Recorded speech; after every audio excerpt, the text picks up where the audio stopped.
Can you self-describe yourself? Yes, so I'm Eleanor Brown. I'm in my mid-40s. I'm currently wearing glasses and a jumper with some sparkles on because we're just after Christmas. This oral history interview is at Birmingham Buddhist Centre for Border Crossings Project Checkpoint. May I ask, what's your name? My name's Eleanor Brown. And where were you born? I was born here in Birmingham, In what year were you born? 1980. Thank you. So at the beginning of the interview, I'd like to ask you about the organisation you work for. Okay. So could you tell me a little bit about your journey with CARAS? Is that the right pronunciation? Yes, CARAS. Yeah. It stands for Community Action for Refugees and Asylum Seekers, but we almost always just use CARAS. My journey with them. So I'm currently CEO at CARAS and I've been in this role for 9 years. But I've been with CARAS for quite a long time. I mean, that's a long time anyway, but even longer. I joined CARAS in the summer of 2011 and I took a job with them as programme staff. So I was working on designing and delivering activities that would support newly arrived refugee children. And I'd come from a background as a teacher, so I'd worked in secondary schools in the UK and then worked on teacher training and teacher education in Ethiopia and Somalia. And when I came back to the UK, I knew that I cared very, very deeply about issues that impact young people. I also cared a lot about educational access and opportunity, but I absolutely knew I didn't want to work in mainstream education. I didn't want to be in school contexts anymore. And for all that I loved teaching, I didn't leave because I didn't love it. I think often people think that when you work with teenagers, it's terrible. It wasn't. It was absolutely wonderful. But I really felt that my kind of skills and characteristics and the things I care about are much more they're much broader than what tends to happen in a school. I wanted to think about young people's whole experience, and I some schools do that brilliantly, but as a classroom teacher you're not really doing that. I wanted to be able to think about how people who face extreme disadvantage can take their full opportunities and excel in whatever path they choose, and often that isn't in mainstream education. So I was taking this sidestep. I'd done a master's degree, was just finishing it that summer, thinking that I'd probably work abroad again, but a job came up working with refugee young people and it was perfect for me at that time in my life. Like on paper it described having a background in education, working with newly arrived young people, creating flexible alternative education support for them, and particularly thinking about unaccompanied children, so those young people that are in the UK without a parent or guardian. And obviously because of that they have additional vulnerabilities to most other people. They're navigating that immigration process and grappling with starting to live semi-independently and probably being in foster care, so working out how do they belong in this new family context, what's their identity within that. So really complex things, and they often face long delays in doing ordinary mainstream things, and particularly education is often delayed for them. As you can imagine, people don't arrive at convenient times. People don't arrive in August to start school in September. They arrive all through the year. And so quite often educational provision is delayed and is often the last thing that's thought about for those young people, even though education is the kind of stabilising factor in lots of people's lives. So my role was to think about how do we reach those young people? How do we design something that really meets those needs? And how do we start to work in ways that that positively interacts with the social care system, with the school system, and starts to bring about positive change for that group as a whole. So I ran various education programs and a youth club for young people. And then over the years stepped into greater responsibility as the organisation stabilised and grew and funding became more secure.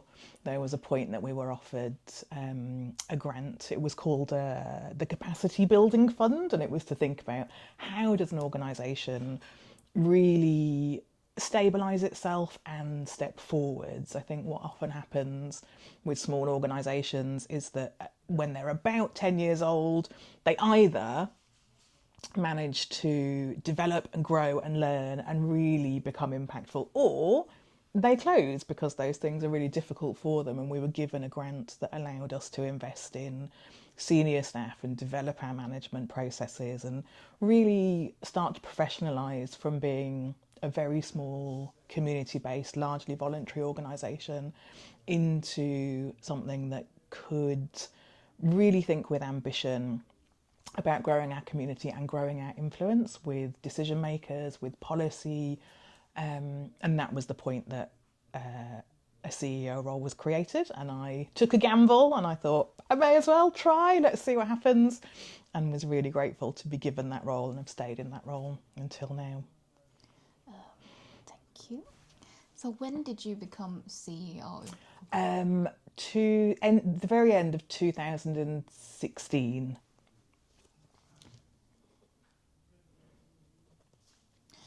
So as a CEO now, how would you describe the core mission of CARAS? I mean, it hasn't really changed. I think that's one of the things that's very nice about CARAS. It's always been rooted in thinking about holistic support, really thinking about a whole person. So our core mission is to work with newly arrived people, and we work with all ages actually. We work with adults, children and young people to help them create firm foundations for their future in the UK. And we do that through three key pathways. We offer education and training support. So we've got a learning team that runs ESOL classes, digital skills, employability work, and supports people into schools and colleges. The second strand is our casework team, and they offer information, advice and guidance to people, and that can be on immigration matters or it can be on kind of day-to-day matters. So things like the real sort of practical things of, do people know how to travel around London? Have they got their Oyster card? And do they know how to enrol at a GP? All the way through to work that prevents homelessness, appeals work for immigration. So there's a whole range of things that that casework team does. And then the third strand is our community programmes, and those are our activities that look at how we support people's well-being and community development. So we run a youth club, a coffee afternoon for adults, and those are the spaces that allow people to meet as a group, relate to each other in solidarity for shared experience, although it's up to people what they want to share and how they want to form those connections. But it's also the main spaces where we draw in partnerships like the one with Border Crossings and work on things that allow people autonomy and self-expression. So there's often quite a lot of artistic practice. We've worked with drama practitioners, poets, artists, all sorts of people that allow that kind of freedom of expression. And those projects also support people's health and well-being. So we'll link people up to yoga classes or the local gym, or run weekly football and walking groups. So together those three strands support all aspects of someone's life to settle in the UK. Thank you. I want to ask you about, like, you've worked with CARAS so long now. Yeah. What would be the sort of most memorable story in your work experience so far? Gosh, I hadn't thought about an answer for that. It's hard to say most memorable because we see such a range of people with huge variation in experience. Some of it shocking, the harm that occurs to people, but a lot of it incredibly beautiful, seeing people step into their new lives and build something new. And I think the things that stay with me aren't necessarily what happens within our four walls. It's what happens after, and it happens quite often. Particularly young people that we've supported. So we might have met them at 14, 15, 16, supported them until early adulthood, and then 2 or 3 years pass and people come back and tell us what they're doing. So things like when young people come and tell us they've got their first job, or really beautiful and ordinary stories that they've got married, they've had a child, and they're sharing that they're able to do that and how happy they are in their new lives. I think those are the moments that really matter, and that where we see the impact of our work, that people have found a way to be free and to create their own future and to do normal things, to stop having that identity as a migrant or a refugee, and to share, here's my wife, here's my first child, like beautiful personal moments. Those always stay with me. But we've done some really amazing things, like thinking about actual kind of project activity work. I think one thing that really stands out was several years ago we took part in poetry workshops, and people wrote down their wishes for the future, and it was various organisations across London, and those pieces of writing were taken and transformed into statements about the future, things that people wished for, and they were projected in huge lights across the back of the South Bank Centre. So you could go and see this wall of beautiful, optimistic words from people, thinking about what they wanted to achieve. And it was so moving.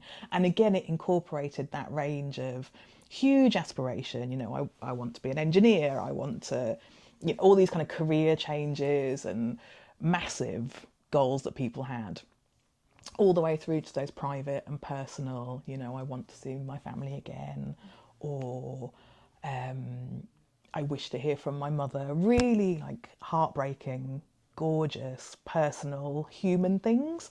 That was an incredible moment, I think, to see people take part in something that made them quite vulnerable, sharing those deep wishes for themselves and for others, and then to see that magnified and given a showcase in London. It was phenomenal to see that. Thank you. So then, yeah, you mentioned border crossing already, and then can you tell me about like how did these two organisations come into contact for the first time? They found us, I think, it's a long time ago, and I'm sure Lucy will be able to fill in gaps that I've forgotten. But back when I was working on programmes and working directly with young people, Border Crossings got in touch with an offer to do a series of drama workshops in our youth club, working with young people essentially to share whatever stories young people wanted to. And so I think it was definitely over at least one term, maybe longer. But Lucy came from Border Crossings every week to work with young people, to ask them what stories did they want to share, with the intention of creating a performance piece. And young people were from lots of different backgrounds, spoke lots of different languages. Some people were not yet comfortable and confident in English, so they wrote a multilingual piece of work, and it told stories of what it feels like to be newly arrived in London.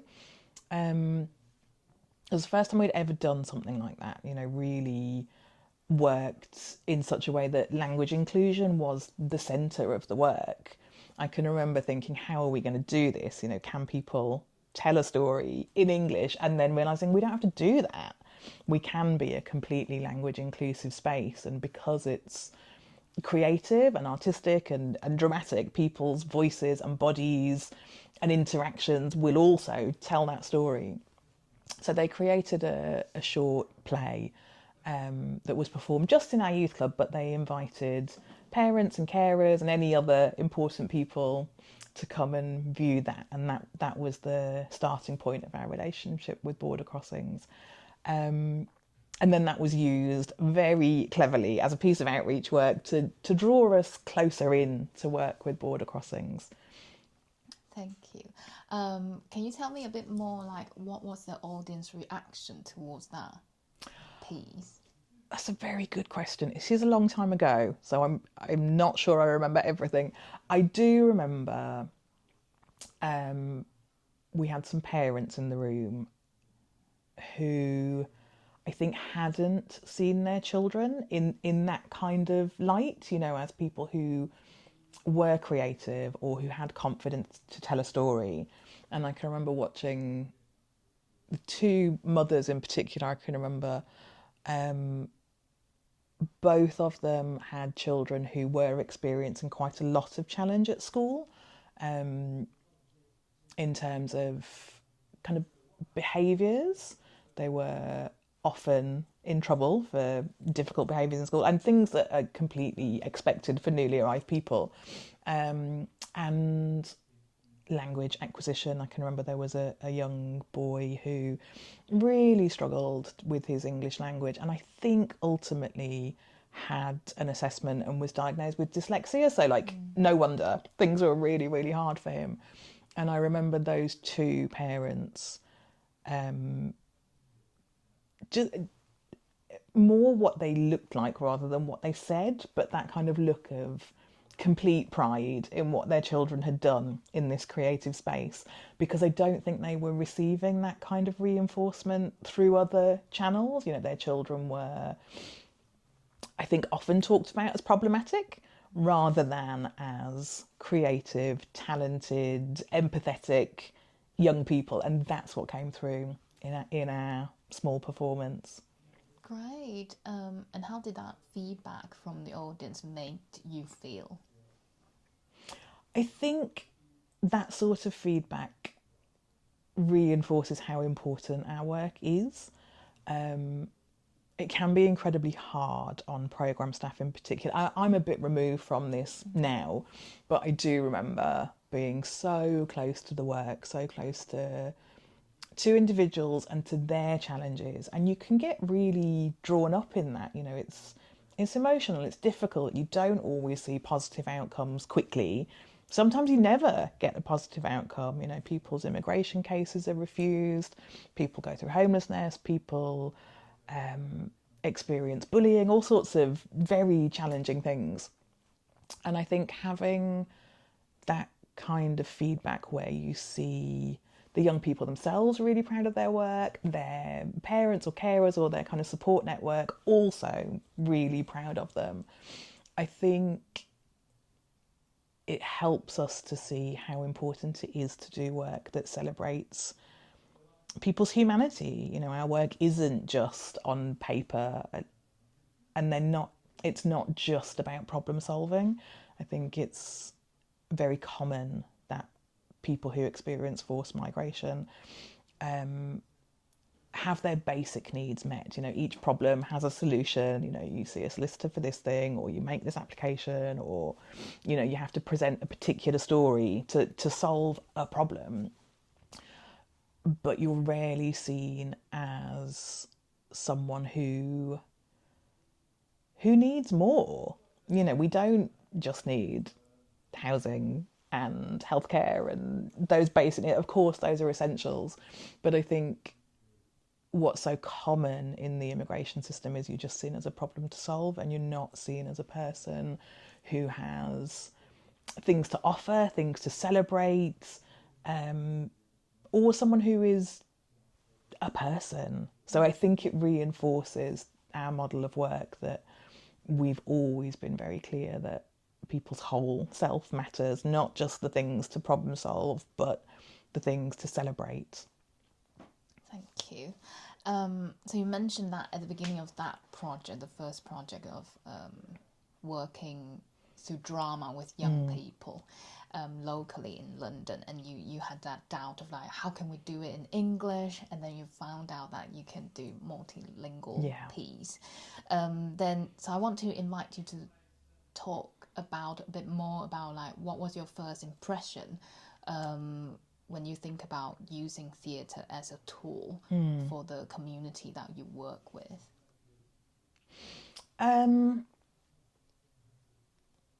That's a tricky question, thinking about first impressions. I mean, I can think about it now as a tool, why it's so important, and why stepping into opportunities for creative expression is so important. I think as an organisation, we always knew that. We always were in support of any ways that allow people to speak for themselves in their own words, have agency over what they present to the world. I think these kinds of things are incredible opportunities that come through the arts. And in terms of this particular project, giving power to young people who often have no power in their lives, whether they're with their parents or in foster care or looked after through social services. So many decisions are out of their hands. How they are looked at by the world and by systems around them is out of their hands. And we see that on a daily basis. Unaccompanied children often have really fundamental things about their identity challenged by authorities. There's a whole process called age assessment, which I think is quite hidden unless you work in this sector, where the Home Office or social care can essentially say, we don't really believe you're the age you say you are. And they go through a process to determine that. There's no scientific basis that you can do that on. So it's down to judgments based on how someone looks, how someone behaves, and the kind of context around them. But what it often means is that young people spend weeks, months, years fighting a decision where they've been determined to be older than they say they are. And it can mean that children are treated as adults when they're not, or maybe they're assessed to be an older child than they are. So those expectations of what you should be achieving or how you should be behaving are really different. And young people often experience that as an incredibly painful thing. It is a loss of identity, when all you've got is your story of who you are and someone is saying, we don't believe that. And not only do we not believe it, but we're going to tell you a different version that you then have to live as. It can be incredibly destabilising and distressing. It has very real mental health impacts on young people, as well as determining their life path. If you're 15 or 16 and you are determined to be 18, you're not going to school or you're not placed with a supportive foster family. You are on your own, living as an adult. Like it's a really challenging thing, and we work with young people to offer evidence in support of their ages where that's appropriate. But my point is that very fundamental things about who you are can be taken from you, can be turned into something else. So these opportunities to write your own story, tell your own story, and whether that's someone's own true personal story or whether it's something much more creative and fictional, doesn't really matter. I think it's that power to determine what you want to put into the world is something that comes through creative practice. And I think that early experience with border crossings and writing that short play with young people, they wrote the whole thing.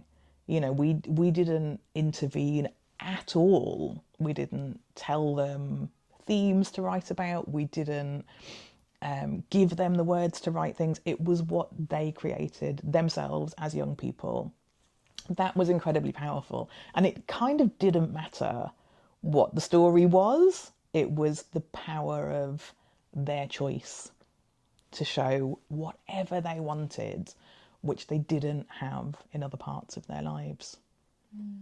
Yeah, earlier in the conversation, you mentioned like freedom of expression. Yeah. And I think that just sort of, yeah, Yeah. demonstrated in that Yeah. piece. I think everyone needs that, don't they? Every person needs that freedom, but I think it becomes especially powerful in that context of people don't even believe you are who you say you are. I think that's where the real power is. Thank you. And I didn't know about that age assessment. Yeah, it's quite shocking, I think, when you don't know about it. So common for us, but yes, very unknown, I think, outside of this sector. Thank you for sharing. Then I want to move on to like other projects that CARAS has worked with Border Crossing. So the first project that I know of that you are part of is the Promised Land. Yes. Could you tell me about the project, the Promised Land, a bit more? Oh, it was amazing. So it involved a range of organisations from different sectors, and I might miss some off, but I think we had refugee support organisations, business sector, theatres, museums, and academia. And there were representatives of each of those sectors from Turkey, Italy, France, Germany, and the UK. So 5 sectors, 5 countries. I was able to go to the start of the project in Turkey. We went to Adana, which is way over in the east, so very, very close to the border with Syria. And it was the first time that the group of organisations had met together, but also a really symbolic choice of where we met, because that is, I guess, the gateway for a lot of people beginning their journey into Europe. And for me, obviously, I was quite well versed with what the UK sector looks like. You know, how do people arrive? How are they received? What's possible to be achieved in the UK?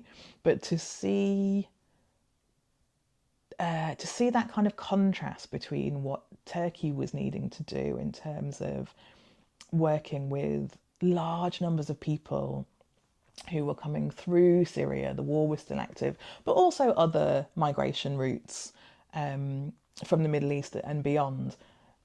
To see the amount of work Turkey was doing, and lots of NGOs to kind of meet newly arrived people and to think through how they are supported in their resettlement. The contrast of that, of the numbers, the level of crisis, the kind of immediacy of war literally on your border versus what happens in the UK, I think that was really eye-opening for me.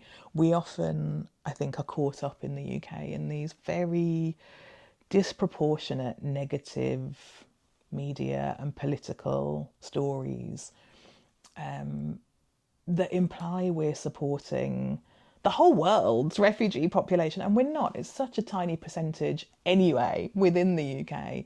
But to see that contrast actually of what we do versus what Turkey was dealing with on its borders, I think was incredibly valuable for me. But also just such an opportunity to meet with different people.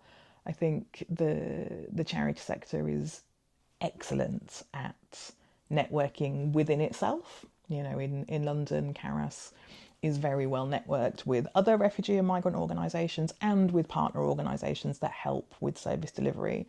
But I don't think we would ever have crossed paths with that range of sectors, with those 5 distinct groups, to share experience and explore what are we each doing, what are we each thinking about responses to migration in Europe. I can't think we would ever cross paths with that range of people, certainly not academia and business. I mean, obviously there are research projects that happen, but that's not really our world. So I think that was amazing to meet such a range of professionals all thinking about the same experience but in very different ways. Um, so working with those different sectors, what kind of different perspectives did it offer you? That's a very good question. I can remember meeting with people from academia and actually it being quite a challenging discussion. There was a lot of desire to measure things. And I completely understand if you're from a research background, that's what you're doing, right? You're categorizing, you're measuring, you're analyzing. And that was a real challenge to those of us who don't really do that. I mean, I think the charity sector kind of sits in the middle. Obviously, we have to be able to capture our impact, think about the number of people we support, what changes as a result of that support. But a lot of us were very much on the side of like I've said before, thinking about people's whole experience. And some of that involves very deliberate deconstruction of labels. It's so common for migrants and especially forced migrants, I think, to have to wear specific labels and, of refugee, of asylum seeker, but also stereotyping, I think, is so common. And I can think of things like disempowered women, which of course is true for some, but that label, I think, is assumed for everyone. Migrants needing to be grateful, needing to be good in order to get support. Those kinds of ideas and labels and stereotypes, I think, are so common, and we fight against them. You shouldn't have to be good or nice to have the same rights as anybody else. You shouldn't have to perform being disempowered in order to gain your right to settlement. So those kinds of ideas, I think, were really difficult, butting up against the need for clearly defined characteristics and measures within academia. And it led to some really deep and heated conversations. But I think we all emerged from them with new understandings of how we each think about people, how we think about the challenges we work within, and the necessity for different approaches to achieve different goals and outcomes. Thank you. So you mentioned some experience and the stories, things that you remember from the trip to Turkey. And I understand you made a trip to France in Yes. 2019 as well. So can you tell me more about that trip? That one was really different. It didn't have the same immediacy of a sort of challenging situation literally at the borders that Turkey did. I think that sense of needing to respond in a very particular humanitarian way in Turkey was not the same in France and isn't the same in the UK either. What I remember so much about that trip was actually how very calm and beautiful it was. It was gorgeous weather. The town itself was beautiful. We had time to explore the place and to kind of relax into the relationships between the different sectors. And I remember that sense of freedom almost of being in a different place that lets you think differently. The challenges are different, they were less obvious. I think being out of London, out of our usual context, also gave me a lot more mental space.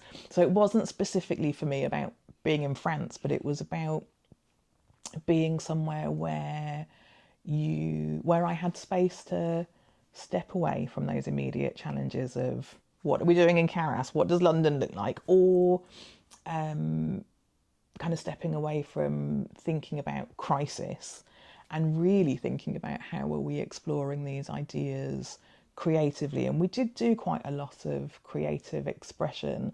I can think of various workshops where we were in small groups, using kind of drama techniques to explore how we felt or what we were developing within our work. And that kind of practice it's just not there for me in day-to-day life. You know, it's very much write a project plan, secure funding, do a risk assessment, manage a staff team. That kind of ability to be with different people, step into new methods of working, be quite vulnerable. You know, I have no experience within the drama world, and a lot of it was focusing around how did we explore things together creatively, obviously led by Border Crossings. That's not my world at all. And I think that's incredibly helpful as well, to do things differently, think about things differently, and be in a different place to do that. Could you recall any drama technique or activity from that? Oh, I can't really remember, to be honest. I can remember being in a large room and in small groups. I can't actually remember exact things that we did, which is not very helpful for this interview. I'm sorry. Oh, that's all right. That's all right. Oh, there's an ebook for this project. Yes. And you wrote a piece for that ebook. So what was what did you want to express in that piece? I went back and reread that today in preparation. I think there were two main aims, really. One was to set the context of the refugee sector and refugee experiences in London, because obviously the audience for this work through Border Crossings is not people who are necessarily embedded in the kind of daily challenges and practices that we are. So there was some scene setting, but I also wanted to share some of the reflection that actually has come out today as well, about how important it is to consider people's whole experiences, to offer creative outlets, to welcome differing views, and to really humanise each individual's experience. I think that is a never-ending challenge, really, and being able to create a piece of writing for that ebook gave me a way to reach a much wider audience who may not be aware of any of these things. So does those two... No. Then, I want to ask then, so now fast forward till 2026, do you think it's still the same in terms of, like, you know, people need to know more about the scene setting, like the experience of refugees in London? It's so difficult today to think about these things because the political environment and the media is so much worse. I mean, I don't think it's ever been especially positive. I think maybe 2015-16 was a bit of a high point. It was when, as it was called then, the refugee crisis was in the news, but with much more sympathy from the public, you know, much more of a question of what will we do to support people, rather than where we are now, which is a sort of hardening of responses to talk about ways that we shouldn't, or reasons that we shouldn't support people at all. It's been an incredibly difficult 2 years, really, in our sector, where we have felt we have been targeted by the media, by far-right activists. 2 summers ago, we had to risk assess all of our work, all of our premises, all of our comms, because there were violent protests against migration. And that didn't really die down. I think this year, with the much more visible show of anti-migrant sentiment, has meant that as a sector we're vulnerable, as staff who are visible in the work we do, staff become vulnerable. Our community members, of course, are incredibly vulnerable when there's been violent protests and riots outside asylum hotels. It hasn't been in our localities, but it could be. And that sense that people are not just not welcome, but actively targeted for harm by particular activists and protesters, that makes it incredibly difficult to think about, what are our key messages that can be shared safely. Our key messages are the same. We should be a welcoming, open society that upholds the law, creates access to justice for everyone, that celebrates and welcomes people from all over the world, that works in inclusive ways to recognise and celebrate everyone's languages, everyone's identities. All of that still holds for us. We're a very values-driven organisation. We absolutely believe these things, but how you do that work in a context where it's not just clear that particular groups of people are not welcome in the UK, it's also dangerous in some contexts. That makes it really, really hard to think about how do we achieve change that supports people to be safe and settled when there are direct threats against them. I don't know if that answered your question though. I think so, yes. So the next question I would ask you to imagine if you were to rewrite that piece of writing again now, what would you write differently? Yeah, I think the central themes are the same, but that shifting context, that move to people knowing that they are explicitly unwelcome by quite loud sectors of society, I think would mean I would have to write something different. And I think it would probably be much more of a call to action rather than... I think what I wrote then had quite a lot of context setting and a lot of optimism, I think, for the power of creative work, which I still believe in, but I think I would be writing something that is much more of a call to action. I think being an activist is very difficult in the sense, political activism where you are visible, where you're at protests, where your name or your face is out there.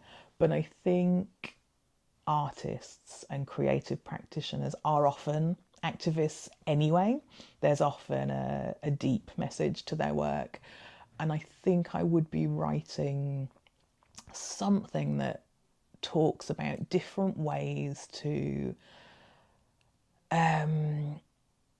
state your values, to be proud of them, to communicate them in the work, and the power of that work, that we can all be activists in different ways, and thinking about ways we can do that challenge loud media voices, but that do it in ways that we as a sector build solidarity and build safety. I think safety is such a key issue at the moment. I would be thinking a lot about how do we do this? How do we offer support and safety to people in a world that is unsafe? So I think I'd be thinking about a call to action for how do we each stand up and live those values and do it in ways that creates this much bigger network, because I think these very negative, antagonistic voices are, in fact, the minority. They're loud, they're visible, they're frightening. It feels like it's the majority, but it isn't. I think when I read reports that analyse political viewpoints in the UK, Hope Not Hate have done some brilliant work on this, on looking at what do people actually believe, what are they actually united on.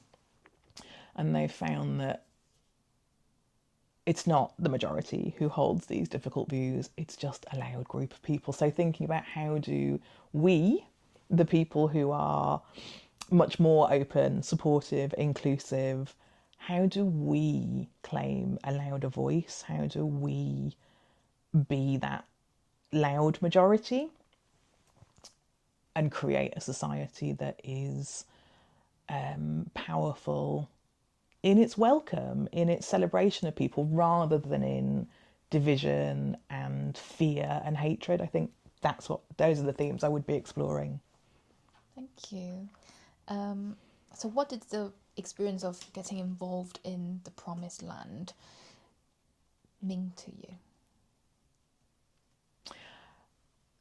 It was a really unique experience, and I think it meant a lot to be included, full stop, no matter what we did within it. It was such a statement of value, really, that we were invited in. We were the UK refugee organisation partner. That was an amazing endorsement of our work. So I think that in itself was a huge part of what it means to me. People who are not in the sector see our work, value our work, want to do different things with us. That was incredibly powerful. And I think, thinking longer term, it did lead to other partnership work over the years of Border Crossings, but also with other arts-based organisations. I think it's really helped us to see how valuable it can be to work with sort of non-traditional voices, and to pursue partnerships that include community members in different ways. But I think crucially, it helped us reinforce how we choose our partner organisations. We did some reflection, probably not that long after the Promised Land, thinking about what makes for a positive partnership between us as the refugee sector and other people who have got very different backgrounds. And what we landed on was how vital it is to have shared values. And obviously they can be expressed very differently. Organisations often have their value statements. So we weren't looking for a perfect match in a set of written values, but we really came to see how important it is that you have a sort of shared worldview and a shared way of working. That's what makes partnerships work. It's not necessarily the sort of vision statement for the work or the final outcome of the work. What makes it happen is that you're on the same page in how you think about people and the world. And I think that project was a really great example of that. Then after that project and you had that reflection as a team, so then what is the most important value when you're deciding who to be your partner? It's really hard to articulate exactly what we're looking for in people, but I think it's that we always want partners who are able to think about inclusion in really creative ways. We want to work with partners who are clear that refugees and migrants belong in every space. So we often work with groups who, a good example is within our digital education work, we've partnered with a local organisation who are specialists in tech and digital skills teaching, which we are not. And they came to us because they recognised that they weren't reaching newly arrived communities at all. And they wanted to be able to do that because that's our community, that's people around us. So it's that kind of thinking where people are actively looking to draw in our community members because they're everyone's community members. What else matters to us? How people speak about others really matters. I think we're all quite attuned to hearing when there are elements of of othering. You know, if people talk about these people, I think that phrase often stands out. You know, the thing about these people is, so we're listening out all the time for any kind of hint of bias or discriminatory thinking or actions.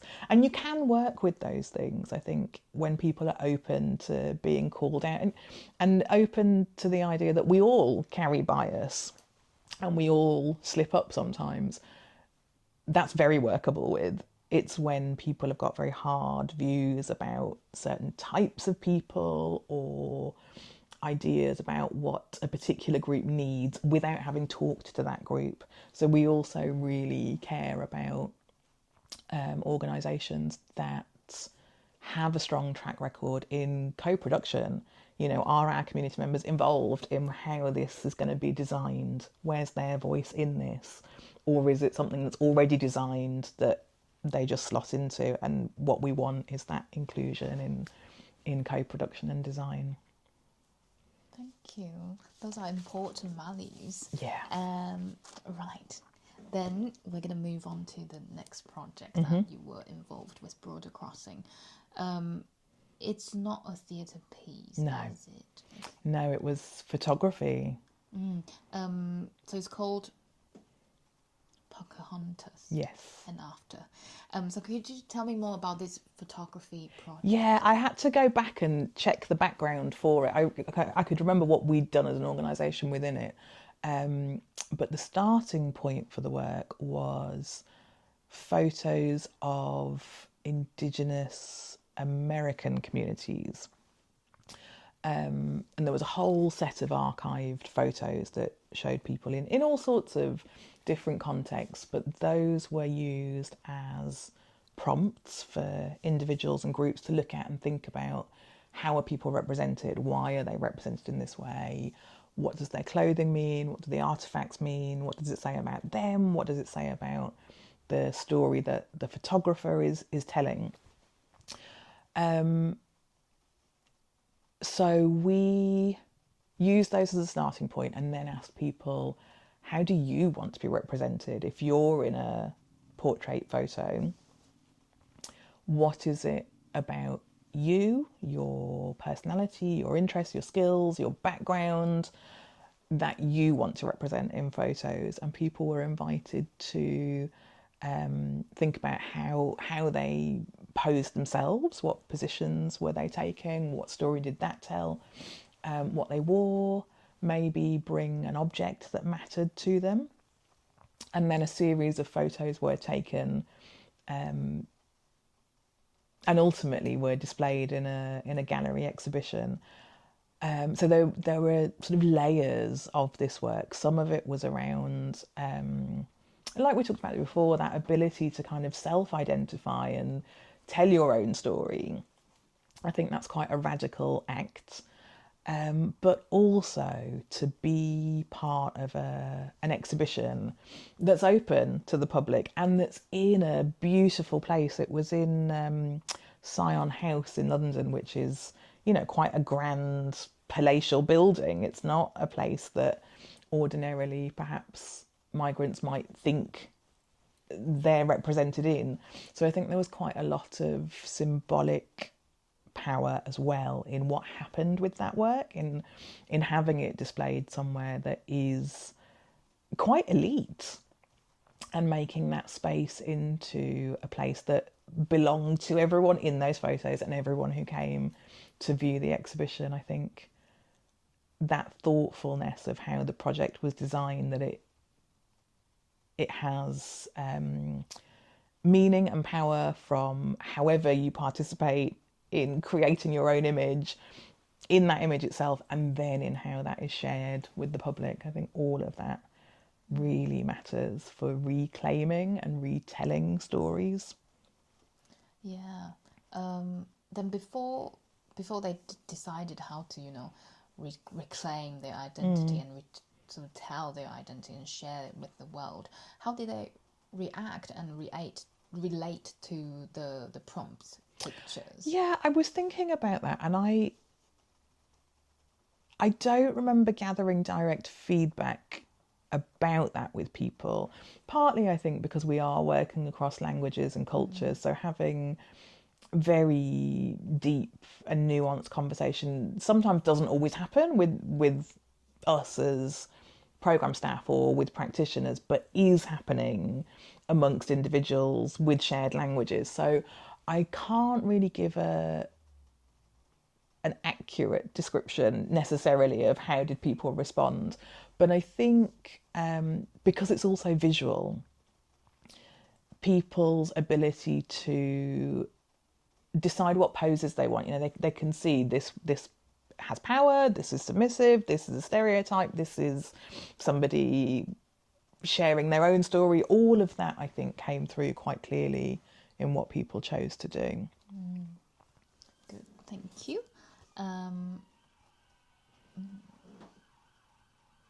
So then in that project, were there any stories you'd like to share? I'd have to go back and look at the images. I didn't give myself time to do that. I can't think of anything that really stands out. But I think that the bigger story about what it means to be included in sort of public and artistic life, I think that is a really crucial one. Thanks. Yeah. Then I want to move on to the project that's ongoing at the moment, the suppliant of Syria. And you mentioned Syria when you talked about the Promised Land as well. So first of all, can you talk about this project? I've had a lot less close contact with this project, so I probably can't give very detailed responses on this. That's okay.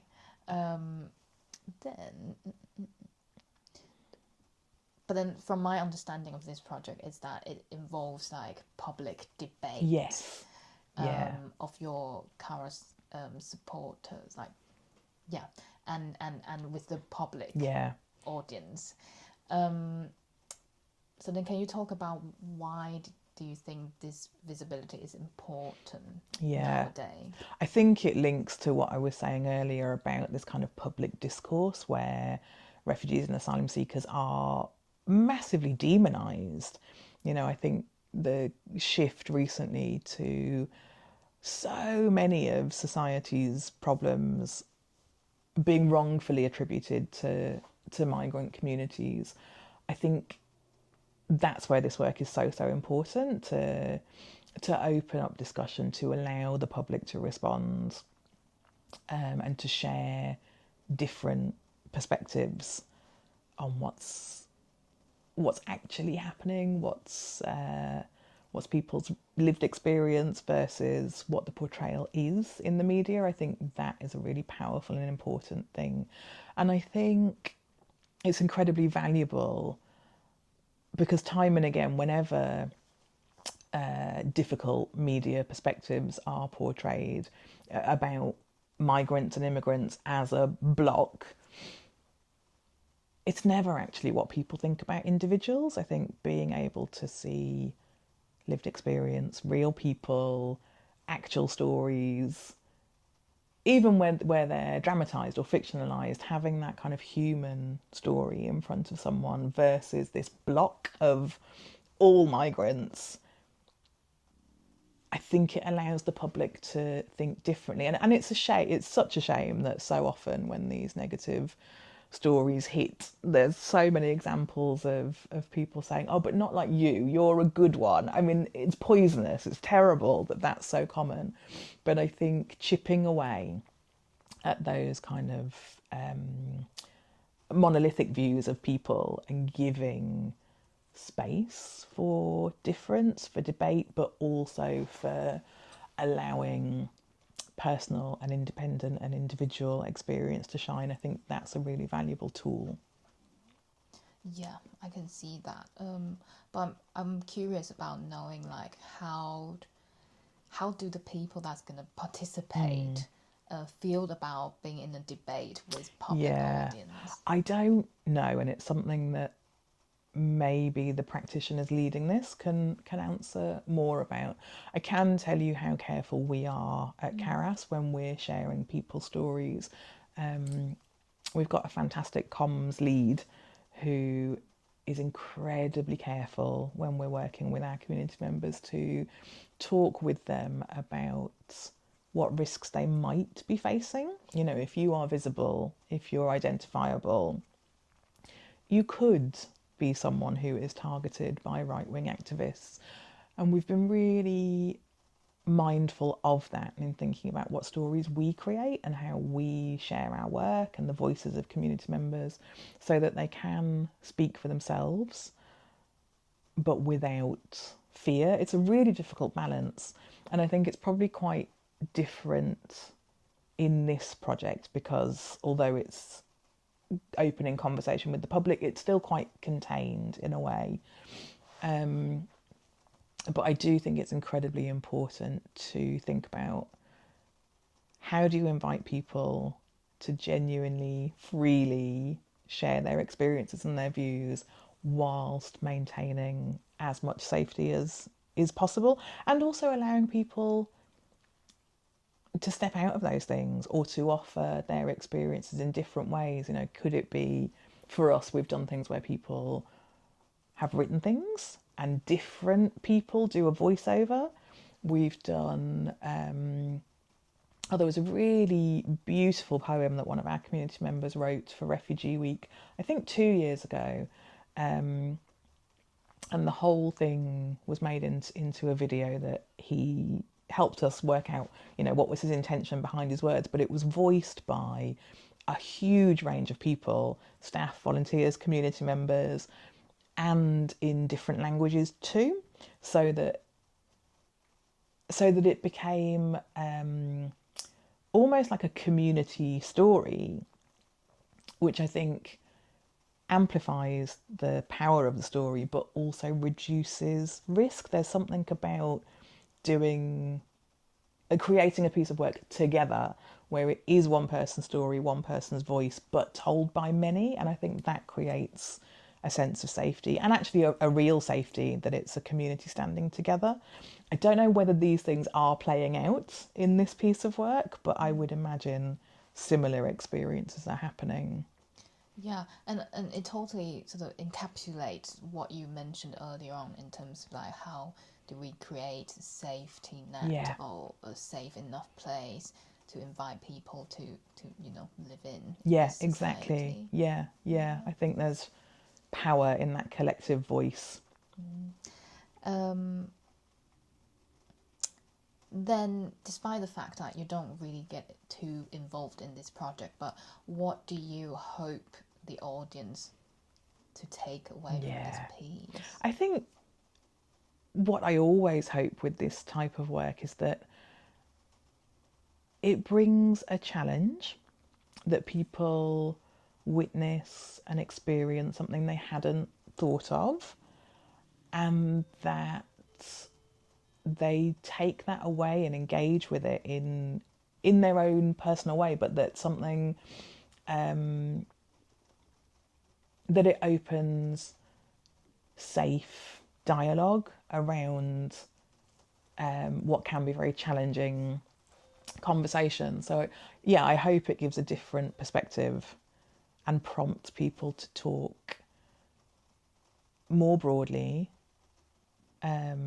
perhaps with people that aren't engaged in these things. And I think that's the real opportunity, where you've got an experience of going to a piece of theatre or viewing a piece of art, it gives a starting point for wider conversation, where you might say to a neighbour, a friend, a family member who you know does not agree with you on these things, but you could say, I went to this amazing thing, let me tell you about it. And you're not saying, by the way, I completely disagree with all your political viewpoints, but you're saying this amazing creative thing happened, here's what I felt about it, what would you want to know? I think it's a platform for conversations to happen in a different way. Thank you. So then after your different projects with Border Crossing. And I think you mentioned a bit in early on conversation as well, but I want to invite you to share more about like what do you think the arts sectors can do and can provide to your members that the standard support service couldn't. Yeah, this is such an interesting topic. I think allowing people to be creative, and I've talked about that quite a lot, has power, and gives value to people. But I also think the arts are such a huge tool for prompting different stories to be told. They can be a way for people to explore identities, to explore belonging, to be part of wider communities. I mean, it doesn't all have to be activism, it doesn't all have to be stories about being a migrant or a refugee or, you know, challenging difficult things. I think welcoming people into different community spaces is part of how you build safe communities. Everyone should be able to go to a community choir, join a theatre group, be a gym member, you know, all those ordinary things that are part of ordinary life are not often part of the lives of newly arrived people, for all sorts of reasons, you know, the barriers of cost or language or simply of not feeling that you belong. All of those, I think, keep people out of a wealth of civic life. So I think part of the role of these sorts of creative projects, it's not solely about telling different stories or about being radical or about activism, although I think all of those things are important and are a huge part of what we've seen and what we've taken part in. I think below all of that is an ability to create safe, inclusive, welcoming neighbourhoods where people know each other and see each other as individual people. I think that's what you get from this wider civic life. Then for the future, how do you like to see the collaboration evolve, like the collaboration between art sector and refugee organisation? Yeah, I mean, I would love a future where refugee organisations don't need to exist. You wrote that in your piece, right? Yeah, and I think that's true for so many different parts of the charity sector. I think all of us wish we weren't needed, you know, that society was able to support everyone in really constructive, inclusive ways. But given that we do exist, and I don't see an immediate future where that changes, I think really strong collaboration between theatre and refugee organisations can centre on developing those co-produced narratives. I think that's a really powerful thing. I think Border Crossings do it beautifully, and it would be fantastic to see that become a more normalised practice, I think, because then you get authentic voices and you get shared power, and I think you would get much wider opportunities for more people. And some of these kinds of ideas are around how do we celebrate individuals, how do we help people feel welcome, how do we create safe communities, but some of it is in opening up opportunities for refugee and asylum seeking and migrant communities to then take on leadership in these roles. If there are pathways into creative arts from when someone is newly arrived, then you've got a pathway for people to take on employment, to lead this kind of work, and to change the narratives around them. Representation. Exactly. Yeah. I think during our conversation we've talked a lot about, or you've shared a lot about the advantages, the benefits, the goods of working with a theatre company. Were there any challenges? I mean, there's always challenges in work that is centred on people. People are difficult, right? So there's always challenges in, will people show up? Do the community members we're working with have the same shared vision that maybe Border Crossings is bringing or that we're bringing? How does all of that work together? I don't think we had any major challenges other than the complexity of working with such a diverse group of people, across languages, across backgrounds, at different points in their immigration journey. And that can mean that engagement is sporadic. You know, you can have people who are so willing, so wanting to be part of something, but their life conspires against that. But I think those sort of practical and logistical issues are just part and parcel of our work anyway. So being able to be clear with Border Crossings that, you know, we might not manage to work exactly to a timescale. There might be varying participation of individuals throughout a piece of work. They are challenging, but they were not things that, you know, that threatened the relationship or that made us rethink how are we doing things. They're just kind of known issues that are always there and that we're quite skilled at working around. Wonderful. Is there anything that you'd like to share that I didn't ask? No, I think you've asked such a lot of great questions. Good. Yeah, I've Thank enjoyed you. that.